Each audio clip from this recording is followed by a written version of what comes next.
Jingdezhen in East China's Jiangxi province is known throughout the country for its porcelain. It is also a place that has cultivated many porcelain-making masters. Deng Xiping is one of them, and she's used her position to help advance her art. Our reporter Yu Yang has her story. She's known as the queen of China's color-glazed porcelain. Deng Xiping, who's recognized by the country as an expert in her field, has made color-glazed porcelain her passion. I was assigned the job by the country after graduating. I never imagined I would be working in Jingdezhen.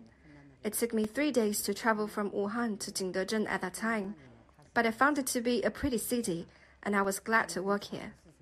Deng graduated from Wuhan University in 1965, where she studied chemistry.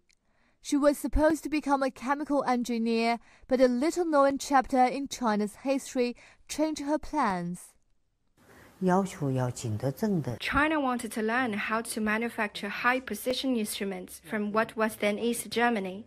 The East German government asked if they could exchange this knowledge for a chance to learn how Jingdezhen makes its traditional color-glazed porcelain. Not many people understood color glazing at that time, so I was chosen to learn it. Making color-glazed porcelain involves several complicated procedures, including choosing natural mineral, applying the glaze to the porcelain's base, heating the materials.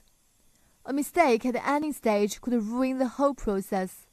There are 3 red glazes of traditional Jingdezhen color-glazed porcelain: the Jun red, Langyao red, and sacrificial red. The red glazes, known as the red 3, are made from raw materials with copper oxide at a very high temperature.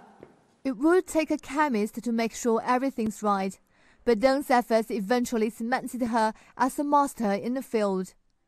One of her works, Color Sunset Glow Teaware, combines 2 lost technologies from the Tang and Ming dynasties, and it took her 23 years to restore them.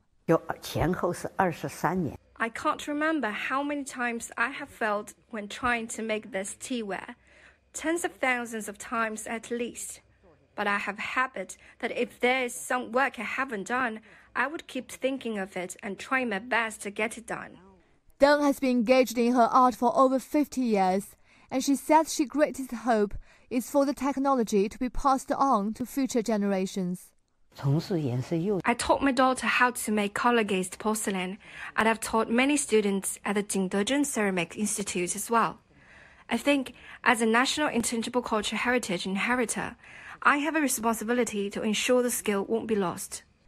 Deng is now 79 years old, but she's still very active in promoting color-glazed porcelain as well as making her own works. She says the skill has already sunk into her blood. It's her career, but it's also her life. Yu Yang, CGTN, in Jingdezhen, Jiangxi province.